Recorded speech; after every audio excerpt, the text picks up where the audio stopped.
que tu le fasses avec le cœur. Si tu veux le louer, lâche. On a réfléchi sur les témoignages, sur comment présenter les témoignages, donc une réflexion biblique. Et puis une réflexion biblique aussi sur l'annonce en fait de l'événement, avec le cantique des cantiques, avec le teasing sur le Facebook et sur les réseaux sociaux, de manière à pouvoir accueillir les fiancés voilà, de manière un peu moderne.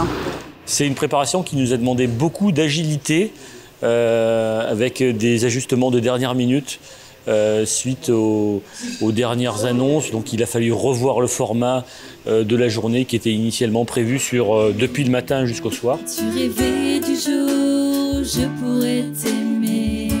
L'idée, c'est de les coucouner, c'est de les accueillir et de créer une osmose, que ces fiancés se sentent accueillis par une communauté.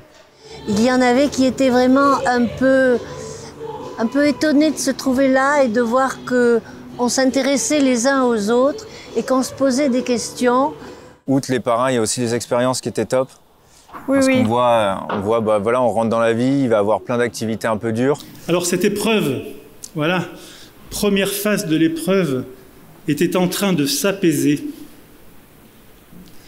Mais en fait, elle masquait une grande tension dans notre couple, qui était là depuis plusieurs années. Et l'Église, ça aide, je pense, à passer ces moments un peu compliqués. Ça donne des repères. Jésus m'attendait. Et lorsque je lui ai déposé tout cela à ses pieds, il m'a sorti du tombeau.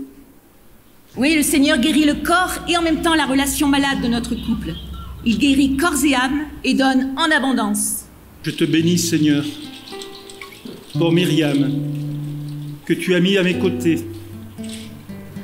Je te bénis pour sa tendresse. Ce qui m'a le plus touchée, c'était les témoignages des deux couples. Je trouve ça très important de partager des moments comme ça et d'entendre des situations pas faciles pour se dire bah, si jamais ça nous arrive, comment est-ce qu'on on peut prendre exemple sur eux, voilà, par exemple. Moi, ça m'a rassurée. Même si j'étais pas certain de pouvoir avoir un enfant naturellement avec domicile. Nous avons trouvé quelque chose lors d'un témoignage qui a résonné en nous, notamment le couple qui cherche à avoir un enfant, du moins qui cherchait à avoir un enfant. J'ai vraiment eu confiance. Et c'est à partir de ce jour-là que j'ai commencé à penser à quelque chose d'autre, pour moi et pour Domitil aussi, c'est-à-dire à l'adoption. Ça a résonné en nous parce que finalement on est dans le même cas qu'eux. C'est vrai qu'il y a la nouvelle qui est difficile à accepter, il y a tout un cheminement. Donc voilà, on rencontre notre petite fille pour la première fois dans son orphelinat, elle a 13 mois.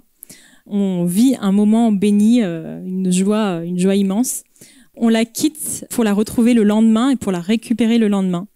Et on rentre un peu hagard vers notre pension de famille. Et en fait, on se dit, bah tiens, on va aller à l'église. En fait, il faut rendre gloire à Dieu, il faut lui rendre grâce. On avait vraiment envie de le remercier pour cette petite fille. L'entendre de manière, on va dire, libérée, enlève une certaine charge que l'on se met peut-être.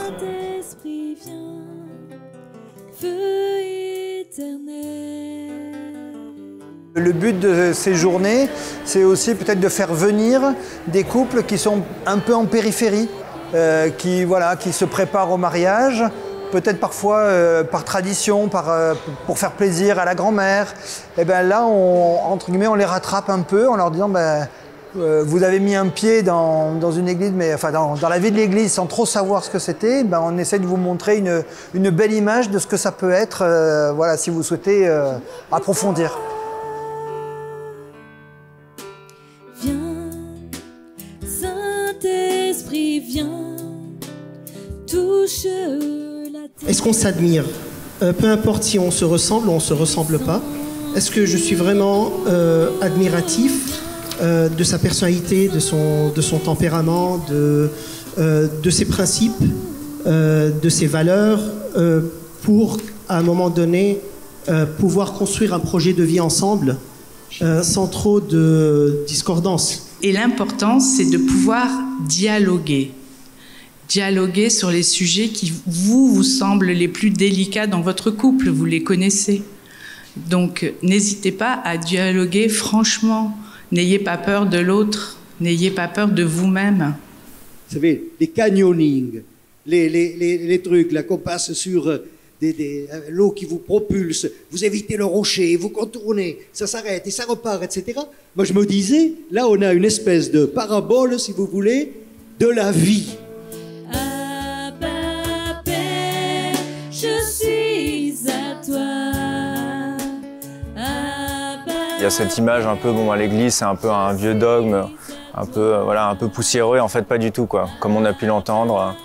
Donc cette fausse image qu'il y a autour de l'église, elle est complètement erronée, quoi. Un autre regard sur l'église, parce que c'est vrai qu'ils sont peut-être un peu plus loin d'habitude. Et là, de voir des chrétiens engagés, mais avec toute simplicité et pris par les soucis de la vie qu'eux-mêmes peuvent vivre, je pense que ça leur a permis à eux aussi de poser un autre regard. C'était évident de les voir partir maintenant avec complètement différent de la manière dont ils sont arrivés à 1h d'après-midi.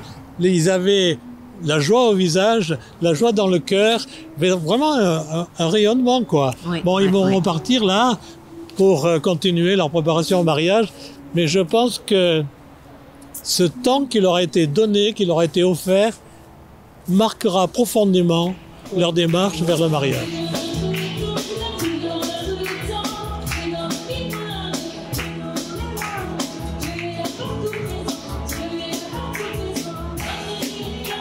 La musique, elle a été porteuse à tous les moments de la journée et je pense qu'elle a fait rayonner les sourires et les visages de chacun.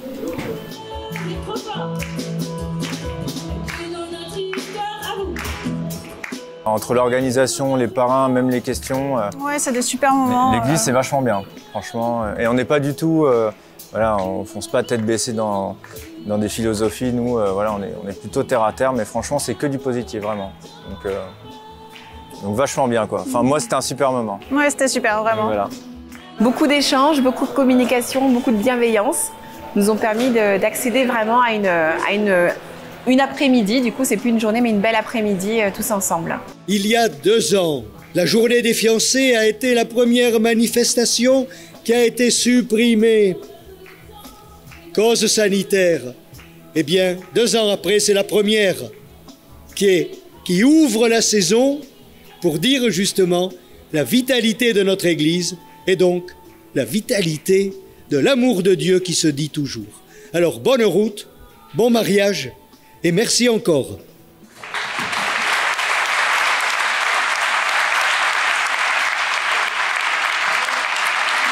La date, on ne la sait pas encore. Mais oui, on donne rendez-vous à tous les nouveaux fiancés en 2023, ça c'est sûr.